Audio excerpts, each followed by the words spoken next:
Olá, eu sou Tânia Cosentino, presidente da Microsoft Brasil, e hoje estou aqui para conversar com a Mariene Coutinho, uma das grandes executivas do nosso mercado e que tenho o privilégio de chamar de amiga.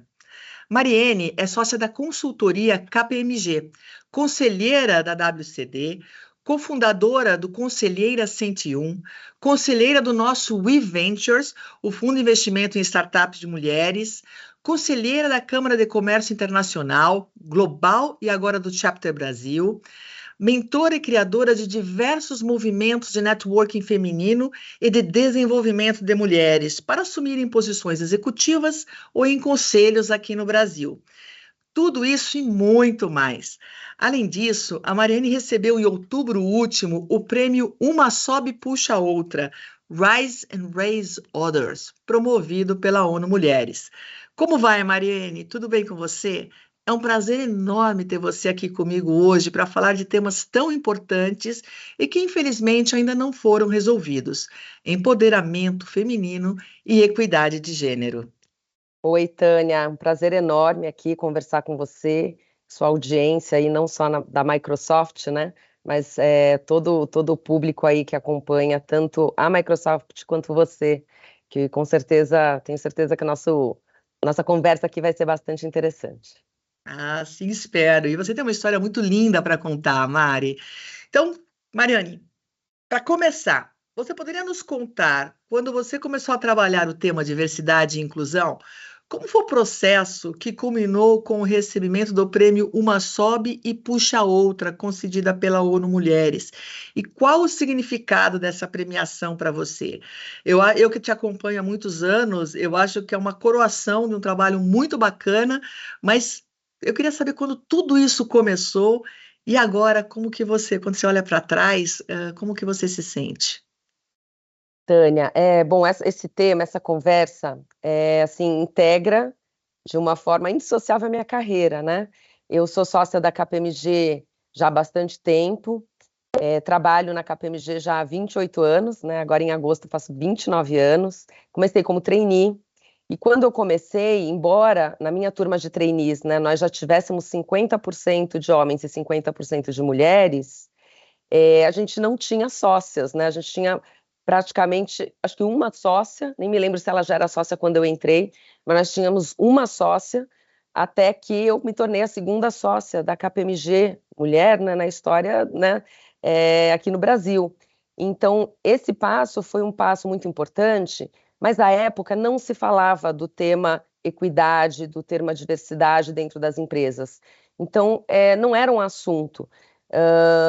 E depois já de sócia, né, depois de já ter me tornado sócia e depois que nós já tínhamos algumas outras sócias, é que veio esse movimento da gente criar, né, o NOW, que existe até hoje, que é o KPMG's Network of Women, muito impulsionados também por um movimento que a KPMG já tinha em outros países, e aí à época, né, o nosso chairman pediu para a gente avaliar, para nós sócios avaliarmos, né, se fazia sentido ter um movimento semelhante no Brasil. Então as sócias se reuniram, a gente não entendia nada do assunto, a gente ficou perguntando o que seria esse movimento, né? Inclusive de uma geração que não participou de um movimento feminista aí, né, do passado. Então era uma nova geração reavivando, né, esse tema, mas sem nenhum conhecimento. E a gente fez várias reuniões aqui internamente para debater qual seria o nosso papel. E depois a gente concluiu por ir por uma linha de duas vertentes, né? Uma seria como é que a gente poderia fortalecer a atratividade, né, da KPMG para a carreira das mulheres e como é que a gente podia fomentar para que elas realmente progredissem na carreira e se tornassem sócias, porque a nossa conclusão foi: a gente contrata 50% de mulheres, mas elas vão saindo. Os homens ficam, as mulheres saem no percentual, né, muito maior, e por isso nós temos poucas sócias, éramos pouquíssimas sócias. E o segundo pilar é como a gente poderia se conectar com o mercado, né, com as nossas clientes, com as executivas C-level de mercado, como é que a gente pode trazê-las, né, mais para perto, para que a gente possa ampliar esse debate e talvez até construir essa narrativa, esse entendimento e as nossas ações pautadas não só pela nossa realidade interna, mas o que é a realidade da mulher executiva, né, no mercado. Então a gente trabalhou, né, com esses dois pilares. E aí, resumindo um pouco a história, né, paralelamente a essa construção do NOW, A WCD também veio para o Brasil, que é o Women Corporate Directors, né, que é uma fundação que se iniciou nos Estados Unidos, mas que hoje já é global, e que fomenta a participação de mulheres em conselhos de administração. Então, à época também tínhamos pouquíssimas mulheres, e a KPMG sempre foi uma patrocinadora da WCD lá fora. Então, me pediram, à época, para liderar a representação da KPMG na WCD, primeiramente apenas como uma associada. Depois de alguns anos, né, a chair da WCD aqui no Brasil, que era à época Ana Paula Chagas, me convidou para assumir a posição com ela de co-chair. Estive nessa posição, né, durante muitos anos. Hoje eu não sou mais a co-chair, eu tenho uma posição no Conselho Consultivo da WCD, né, e fizemos um plano aí de sucessão. Mas basicamente, então, nessa história foi muito motivada por trazer esse tema, né, para as agendas, né, como que a gente poderia ter mais mulheres em posição de liderança de uma forma geral, na KPMG, principalmente na posição de sociedade, e no mercado, né, de uma forma geral, como é que a gente fomentava esse debate e como é que a gente criava essa rede, né, no final, de apoio para que as mulheres, que muitas vezes eram as únicas numa sala de reunião, pudessem encontrar as suas pares, né, as suas iguais, para trocar ideias, né, e para a gente realmente criar um movimento aí mais fortalecido. Então, uma história longa, mas eu resumi bastante porque isso eu estou falando de provavelmente aí 16 anos, né, de trabalho nessa linha, paralelamente à minha atividade, né, porque eu não sou uma profissional que atua com diversidade e inclusão, né, eu tenho uma outra atividade na KPMG como sócia da área tributária, trabalho hoje na área de inovação e transformação digital, mas sempre carreguei, né, essa causa, esse tema, lado a lado aí com o meu desenvolvimento. E fala do prêmio, Mari. Por que ele é tão importante? Por que a gente precisa criar esse tipo de prêmio? O que ele representou para você?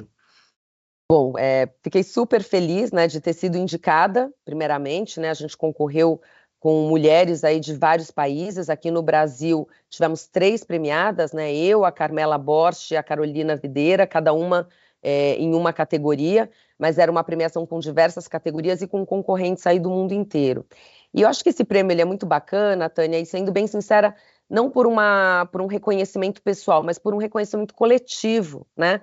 Porque esse trabalho que eu já desenvolvo aí há 16 anos, não foi um trabalho construído de forma individual, né? Você participa aí de alguns grupos e sabe da importância, né, da gente trabalhar de forma colaborativa em comunidades. Então, tanto na KPMG, com a colaboração não só, né, de outras sócias, mas o engajamento depois de toda a firma, inclusive da nossa liderança e de muitos homens. A gente, né, foi um dos primeiros signatários do He4She, né, da ONU, KPMG, então a gente sempre trouxe os homens para esse debate também, né, e fora da KPMG, por exemplo, né, na WCD, que é um trabalho aí a várias mãos, com outras co-chairs, né, com outras voluntárias, com as nossas associadas, que são muito protagonistas também e que levam essa palavra para o mercado.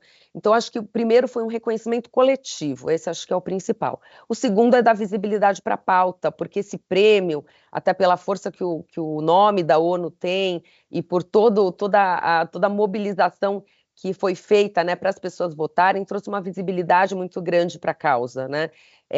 Então, essa visibilidade ela é muito importante, porque, como você já mencionou, não é uma causa ganha, né? A gente já teve avanços expressivos, temos mais CEOs mulheres do que tínhamos no passado, temos muito mais sócias na KPMG do que tínhamos no passado, temos muito mais mulheres em conselho, né, do que tínhamos no passado, mas ainda longe, né, do que a gente gostaria de ter e do que a gente entende que seria o ideal para que, de fato, a gente tivesse diversidade nas decisões que são tomadas em instâncias aí muito importantes. Concordo com você.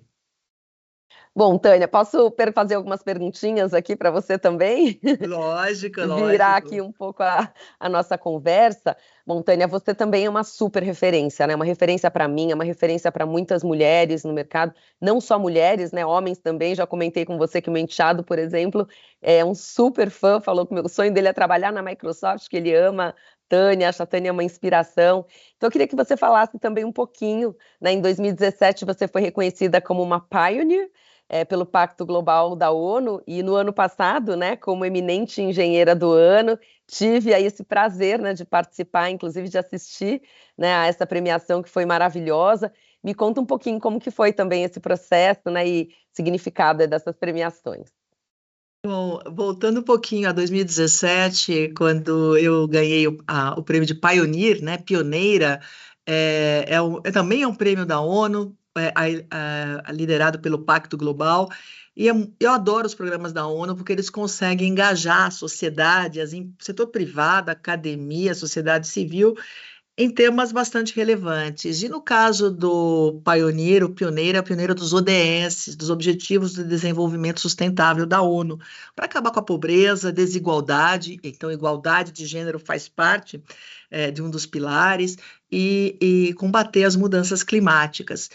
E de uma forma, como a gente se via muito distante, e se vê ainda muito distante de atingir esses objetivos, o Pacto Global decidiu conclamar o setor privado para atuar, porque a gente tem velocidade de ação, a gente tem capacidade de investimento, capacidade de resposta e mobilização. Mas não é simplesmente a sustentabilidade pela sustentabilidade, e sim uma conexão da sustentabilidade com o core business da empresa. Então, começamos a falar de shared value, valor compartilhado.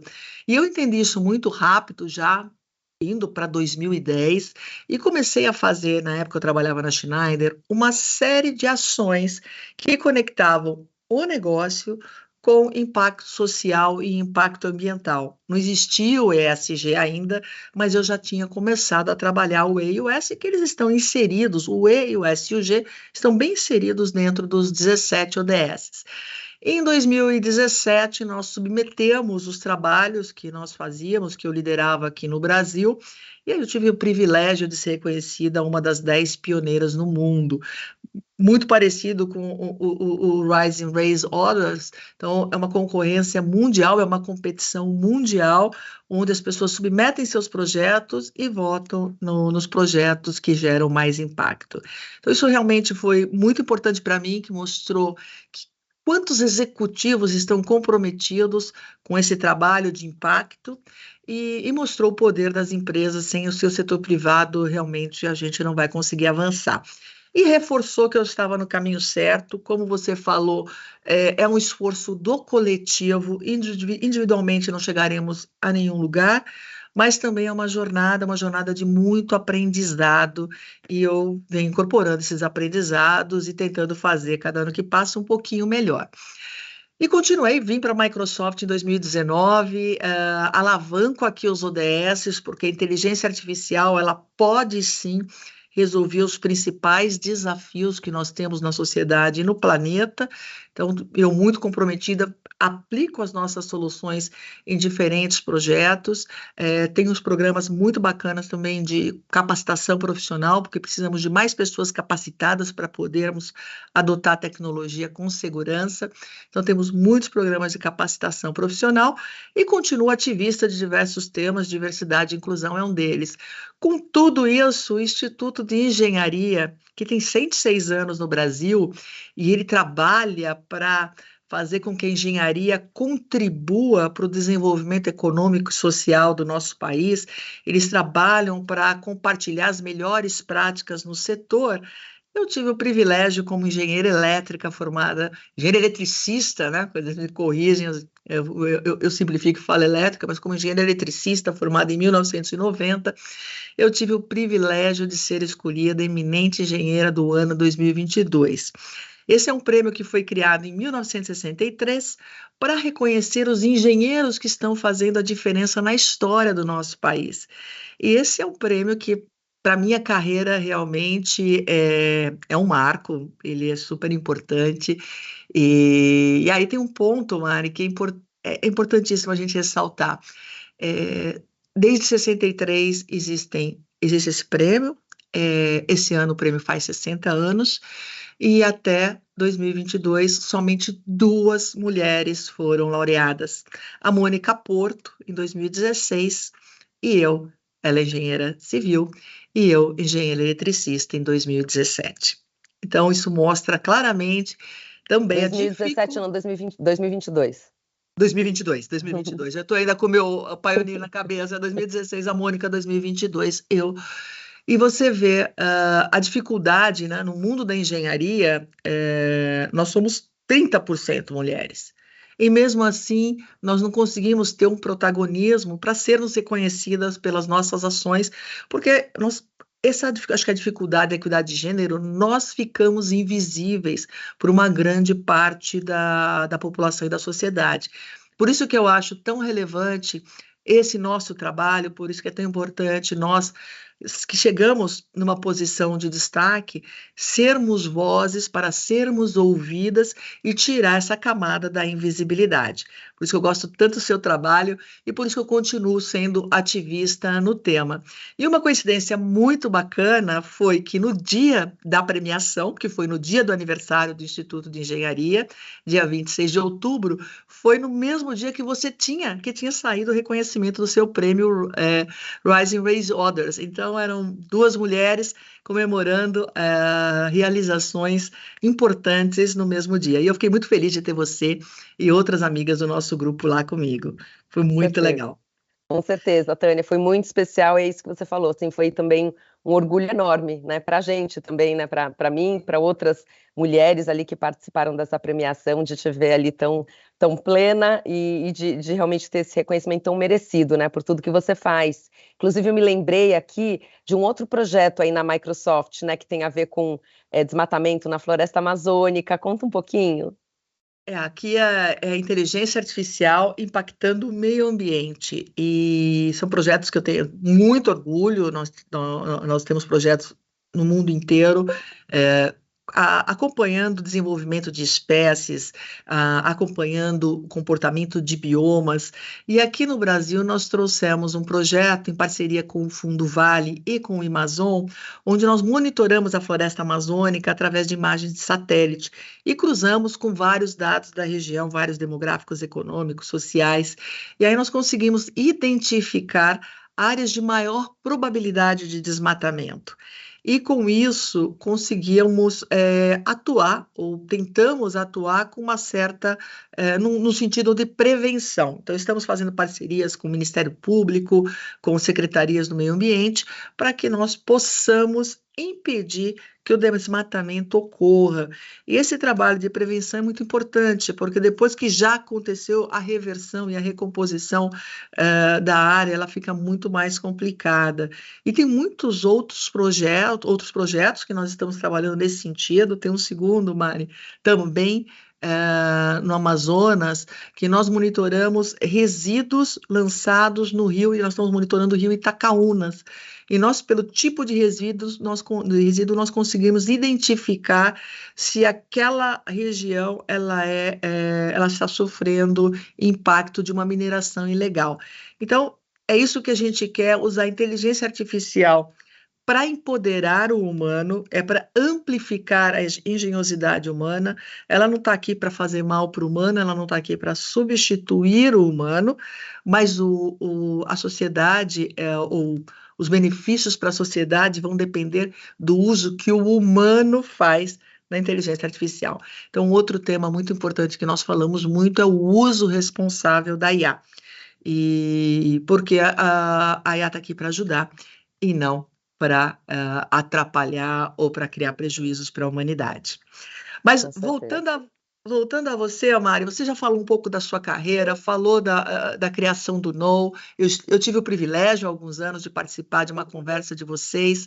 Falou também um pouco do seu trabalho do WCD, mas eu queria que você falasse do Conselheira 101. Conta para a gente da onde veio a ideia. Eu vejo um grupo de mulheres incríveis. Conta mais o porquê do Conselheira 101 e quais são os impactos desse programa. E considerando todos os programas, se você falou em He4She, eu também sou signatária do He4She, do WEP, Women Empowerment Principles, e aí esses nossos programas nacionais, por que eles são tão importantes? Sim. Tânia, vou falar um pouquinho do Conselheira 101, mas estava aqui, né, fazendo uma reflexão de que realmente, assim, eu ajudo a inaugurar muitos projetos, né? Porque eu sempre tenho ideia, sabe? Então eu falo assim, poxa, tá faltando aqui. E principalmente quando eu vejo que alguma coisa já está mais estruturada e está rodando, e não é que eu lanço por um mês e saio, eu fico muitos anos nos projetos e continuo apoiando os projetos. Mas quando eu vejo que já tem muita gente engajada, que já tem tração, que tem gente que pode dar continuidade, que tem uma outra área ali que talvez não esteja ainda tendo muita visibilidade, então eu gosto de aproveitar essa minha experiência, né, que eu carrego desses projetos para um novo, que foi o caso do Conselheira 101, né? Então o Conselheira 101, ele nasceu durante a pandemia, quando a gente realmente ainda estava enclausurado, mas já vinha de uma inquietação que tanto eu quanto a Leila Lória, que era minha cocheira à época na WCD, tínhamos, com a falta de representatividade racial nos conselhos, inclusive na própria WCD, né? Então, se você olhava uma foto das associadas, nós praticamente não tínhamos mulheres negras, e a gente refletia muito sobre o porquê, mas principalmente de como ajudar, né? Acho que resolver a situação, eu não sei se é algo que a gente pode se propor a fazer, que talvez seja um plano muito ousado, né? Mas como é que a gente pode colaborar para um avanço, né? Para uma melhoria nessa situação. E a gente não tinha uma resposta, a gente não achava uma fórmula que fizesse sentido, considerando, né, todas as causas, né, desse problema e realmente impacto, porque a gente não quer fazer só barulho, a gente quer ter resultado, né? E aí, na mesma época, eu estava lá no meu LinkedIn e vi um post da Lisiane Lemos, que eu conheci na época em que ela, inclusive, trabalhava na Microsoft.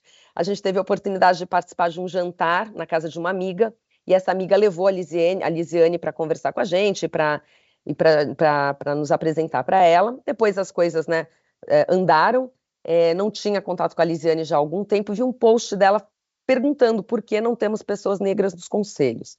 E aí, na hora, entrei em contato com ela, falei, Lisiane, eu quero conversar com você. E a gente rapidamente, né, pôs de pé uma ideia de trabalhar conjuntamente para a gente fazer alguma coisa para termos mais mulheres em conselho. E aí a gente se juntou com outras mulheres que naquele momento também tinham essa inquietação, inclusive algumas associadas da WCD que tinham me procurado na época do ocorrido com George Floyd, para dizer, poxa, Mari, o que a gente pode fazer?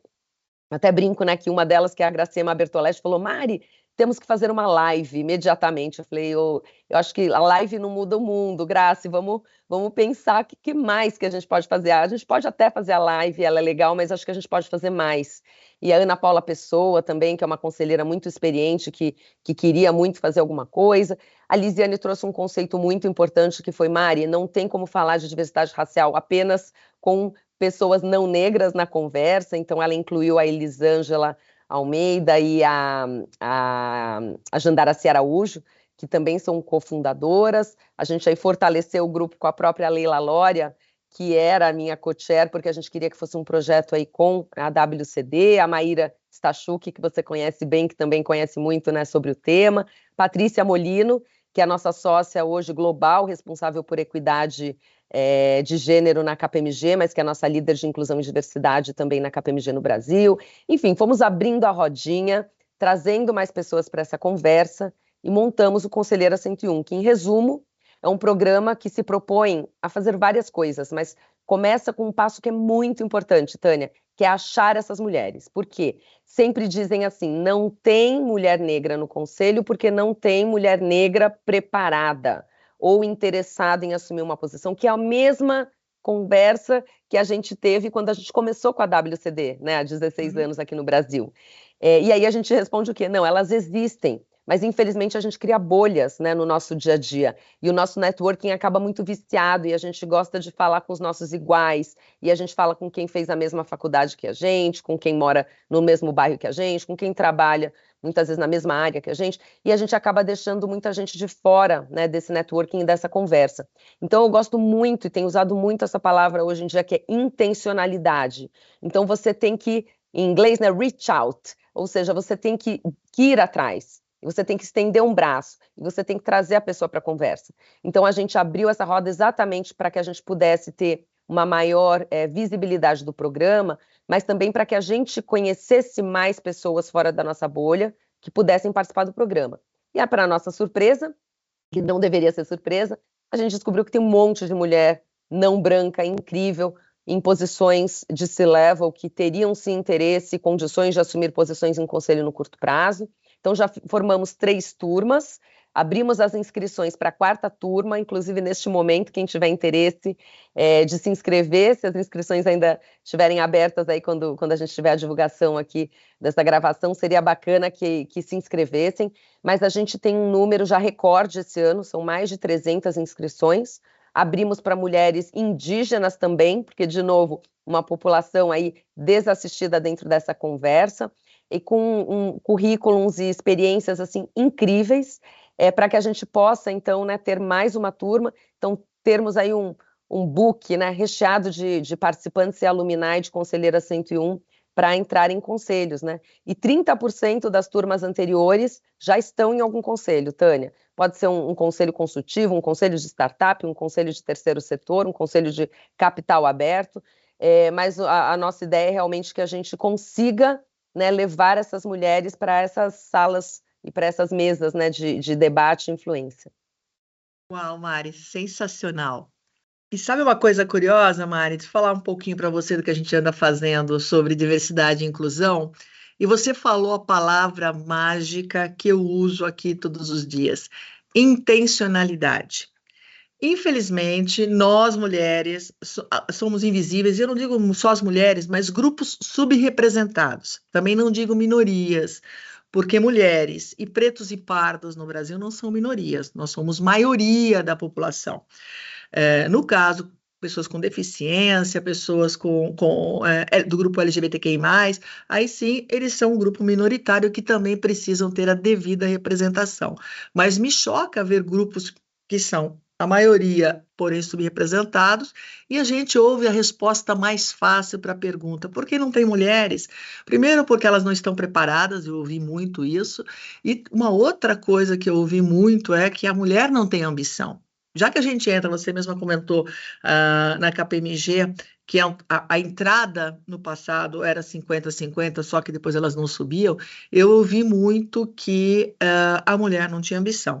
E a resposta fácil no meu setor de engenharia ou tecnologia é que não tem mulher engenheira, não tem mulher no mundo do TI. Isso não é verdade, mas dá trabalho, porque você tem que sair da sua bolha de amigos, do seu círculo de amizades, e cutucar e cavocar para achar o currículo de uma mulher branca ou preta ou indígena ou amarela. Dá um pouco mais de trabalho do que simplesmente pegar aquele amigo daquela faculdade que você fez. Por isso, na Microsoft, nós tentamos trabalhar com essa intencionalidade aqui dentro, trazer esse olhar na contratação, mas também na jornada do profissional e da profissional aqui dentro da empresa. Então, nós criamos programas para mulheres, para desenvolver carreira, para desenvolver, para mostrar e abrir as oportunidades que elas têm. Somos intencionais quando falamos de pay gap.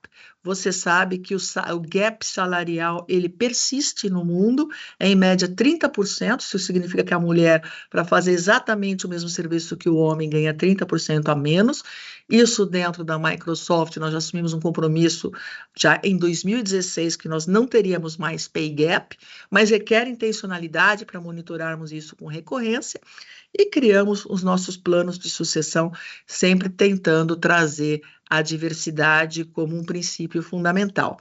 Isso olhando para dentro, e aqui hoje a gente tem processos incríveis para garantir a inclusão e muito treinamento, porque as pessoas precisam aprender como ser inclusivas e como criarem um ambiente bacana para se trabalhar. A inclusão, ela traz um sentimento de segurança psicológica. E uma pessoa trabalhando num ambiente onde ela se sente segura, ela produz mais, ela produz melhor. Quer dizer, todo mundo ganha no final. E a gente também tem muito compromisso da porta para fora. Como eu disse, a tecnologia ela está transformando o mundo, a inteligência artificial está vindo, vocês devem ter ouvido uma série de anúncios da Microsoft, ChatGPT, GPT-3, GPT 3.5, GPT-4, tem muita coisa acontecendo. A pergunta, IA é para o bem, IA é para o mal? IA eu acredito que seja para o bem, mas vai depender de como a gente usa, mas eu preciso ter pessoas preparadas para usá-la bem. E para isso nós temos um montão de programa de capacitação para toda a sociedade, desde letramento digital até ciência de dados, para pessoas em vulnerabilidade, mas para grupos minoritários ou para grupos subrepresentados. Nós criamos o projeto Women in Tech, que são mulheres em tecnologia. Criamos um programa Black Women in Tech. Também fiquei feliz que, ano após ano, Mari, a gente foi para a 4ª edição esse ano, mais mulheres pretas e pardas se inscrevem nesse plano. Nós apoiamos Women em Cibersegurança, com o ONCE. Nós apoiamos um projeto de uma amiga fantástica nossa, chamada Denise Damiani, que é o Instituto Baobá, que está fazendo um trabalho lindo para a formação de jovens vulneráveis em cibersegurança, um trabalho complexo que vai além de tecnologia, trazendo soft skills para esses jovens, preparando-os e preparando-as para a entrada no mercado de trabalho. Então, eu acho que há um compromisso, né? A intencionalidade, ela tem que ir além das fronteiras da empresa. De novo, nós como empresa, e uma empresa do porte da Microsoft, nós temos uma licença social para operar, e nós tentamos dar de volta para a sociedade com esses projetos de capacitação para preparar as pessoas para entrarem no mercado de trabalho numa condição diferenciada, ganhando um salário que vai transformar a vida delas e das famílias delas. Então, temos muita coisa para fazer, muita coisa bacana, e aqui nós estamos comprometidos para continuar trabalhando nesses projetos de capacitação. Bacana, né? Excelente. Não, e num mundo, né, ESG, né, como estamos hoje, hoje estamos, né, porque a gente tem um grupo maior, mas obviamente nós aqui já somos ESG há bastante tempo, mas veja como os assuntos se conectam, né, Tânia, porque a gente está falando, a gente permeou aqui assuntos de meio ambiente, de governança, de inclusão, de equidade, então acho que o ESG é exatamente esse arcabouço aí que une, né, diversos pilares que são muito importantes para que a gente tenha negócios sustentáveis, né? Então, acho que realmente são exemplos aí de como a gente pode avançar nessa pauta. Sem dúvida. Mas a gente fala em avançar na pauta, e eu falo nos ODSs que a gente deveria entregar as respostas para fim da desigualdade em 2030. Nós já falávamos há alguns anos que levaria 100 anos para termos a equidade de gênero, e vem a pandemia e bum! Vamos levar agora 132 anos, Mari, para termos a equidade de gênero. Nós andamos para trás porque as mulheres perderam seus empregos para cuidar da família, das suas crianças que não podiam ir para a escola, mulheres perdendo seus empregos e suas rendas, ficaram mais vulneráveis à violência doméstica. Então, com tudo que a gente está fazendo, eu estava acreditando que a consciência da sociedade ela tinha aflorado para o tema, e nós andamos para trás. O que mais nós podemos fazer para acelerar? Agora nós temos que fazer um catch-up, tirar esses 32 anos e para acelerar. Eu não tenho 100 anos de vida, 132 anos de vida, pior ainda, para poder ver equidade de gênero. O que mais podemos fazer? Olha, Tânia, eu sou bastante otimista, né? Eu gosto de ver daquelas que vem o copo meio cheio. Eu acho que a gente evoluiu bastante, sim, embora a gente tenha talvez dado alguns passinhos para trás, eu acho que nem se compara à situação que a gente já teve no passado. Com os jovens, a percepção é bem diferente da nossa, né? Porque a gente ainda tem uma visão muito enviesada das coisas, ainda que sejamos nós aqui que somos muito engajadas com a causa. E a nova geração, eu percebo que ela já vê como muito óbvio algumas coisas que não eram óbvias, né? E que agora são. Então, a primeira geração, essa nova geração, para mim, é uma fonte assim de muita esperança, né? E de inspiração.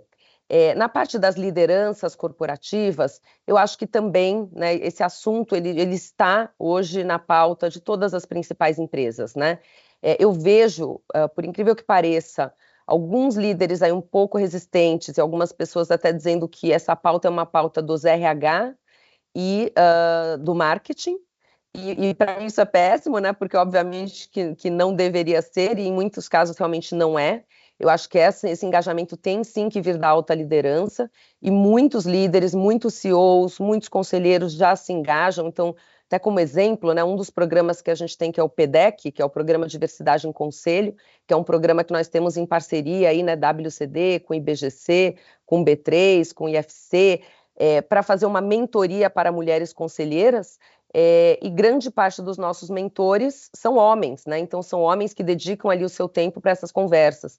E também gosto muito de reforçar que não necessariamente é porque a mulher precisa de uma mentoria, mas ele acaba sendo um programa muitas vezes de uma mentoria reversa, porque você Isso. aproximar né, esse homem já um conselheiro experiente, um presidente de conselho, mulheres também, mas de outras mulheres que talvez estejam ali com menos maturidade ou menos experiência no tema de conselhos, é muito rico, porque aí a gente exatamente constrói pontes, né, e a gente percebe como, de fato, a gente pode ajudar ali na realidade, então algumas dúvidas até que você tem com relação aos temas, você acaba dirimindo. Então, é um programa muito bacana. Então, temos, sim, muitos homens engajados. Eu acho que os homens têm um papel fundamental, porque senão a gente acaba, né, nós mulheres falando para nós mesmas, e a gente, né, fala, pregar para os convertidos. E esse é um tema que não é um tema para as mulheres, é um tema de negócios. Então, sendo um tema de sociedade e de negócios, a gente precisa de um engajamento cada vez maior aí de todos, né? E acho que o diálogo é a palavra também da vez, né? A gente sabe que daqui para frente, né, o que ainda resta a ser construído só vai ser construído com muita conversa, com muito diálogo, com muita abertura, né, para ouvir o outro, para um aprendizado, muitas vezes até cedendo também, porque a gente acha que conversa é só a gente conseguir convencer o outro, e muitas vezes a gente tem sim que dar um passo para trás. Então, se a gente olha alguns retrocessos dentro desse conceito de negociação e de diálogo, que exige que as duas partes, talvez, né, retrocedam um pouquinho para que a gente avance no coletivo, eu quero ser otimista. Temos que ser, né? Temos que ser otimista. E Mari, falando um pouquinho de tecnologia da informação, você que é uma pessoa de consultoria, mas você falou, vocês são responsável pela área digital e está aqui com Techs Powered by Data. Como que atraímos mais mulheres? Qual a importância de diversidade em tecnologia e em inovação? Bom, crucial, crucial, né, Tânia? Não tem como falar em inovação sem falar em diversidade, né? Porque qual que é o conceito da inovação? É fazer diferente, é trazer o novo, é sermos criativos e termos novas ideias. E você não consegue ter essa riqueza, nas ideias, nos insights, nos projetos, se você tiver pessoas iguais que pensam da mesma forma, né? Então, obviamente, estou falando de diversidade de uma forma ampla, inclusive, não é só de gênero, mas saber trabalhar com pessoas diferentes é fundamental para a inovação, né? E especialmente na tecnologia, né? Então a gente diz sempre que inovação não é sinônimo de tecnologia, mas elas andam juntas, né? A tecnologia ela impulsiona a inovação, ela faz com que a inovação seja escalável, né? Ela faz com que de fato a gente possa fazer diferente, porque da forma tradicional muitas vezes era a forma sem tecnologia. Então tá tudo, né? Esses conceitos aí são muito integrados. E acho que passa, de novo, pela palavra da intencionalidade. Então, acho que todo mundo olhar quem são as pessoas que estão atuando na sua empresa com inovação, com tecnologia, com transformação digital, quão diverso é o seu time. E eu que tenho, né, o prazer de trabalhar com um time bastante diverso, então meu time é bem diverso. Eu tenho uma sócia-diretora mulher, 50% dos nossos gerentes, né, na área de Tech Transformation da KPMG são mulheres, a gente tem outras diversidades também dentro do grupo, e eu tenho assim um depoimento para dar. Como é gostoso, e como é produtivo, e como é rico, né, trabalhar com pessoas mais jovens, com pessoas que vêm com outras habilidades, com outras formações, que de fato assim desconstroem todas as nossas certezas e nos ajudam a construir algo melhor. Então, inclusive nos meus projetos, né, com os clientes, inclusive Microsoft é nossa super parceira, né, toda a tecnologia KPMG globalmente, né, construída em cima de Microsoft. Nos nossos projetos com os clientes, eu até costumo, porque eu tenho muitos clientes também que são pessoas mais experientes, mais sêniores e que trazem muitas certezas para os projetos, eu costumo dizer, deixem o time trabalhar. Não só o meu time, mas o time de vocês, porque realmente a gente aprende muito, eles trazem visões incríveis e uma nova forma de trabalhar, né, que é muito menos hierárquica, que é muito mais colaborativa, que é muito mais curiosa, que é muito menos reativa, que é muito mais protagonista, né? Então, assim, são conceitos que eu tenho a oportunidade de vivenciar no dia a dia e como parte, né, desse meu desafio profissional, nesse meu papel de transformação digital, eu tenho não só que convencer outras pessoas dentro da própria KPMG, porque a gente ajuda muito na transformação, né, das outras áreas, de outros profissionais, mas principalmente do mercado, né? Então, quando eu falo com os meus clientes, a gente leva muito esse conceito, né, de transformação cultural e não só, né, de termos a tecnologia nos projetos, e essa transformação cultural traz a diversidade no seu bojo, né? E essa diversidade realmente de uma forma bem ampla e de uma forma muito bacana. E a gente costuma dizer que o depoimento dos clientes, né, ao final dos projetos, é assim: o que o projeto entregou dentro do que eu contratei foi incrível, foi ótimo, eu estou muito satisfeito.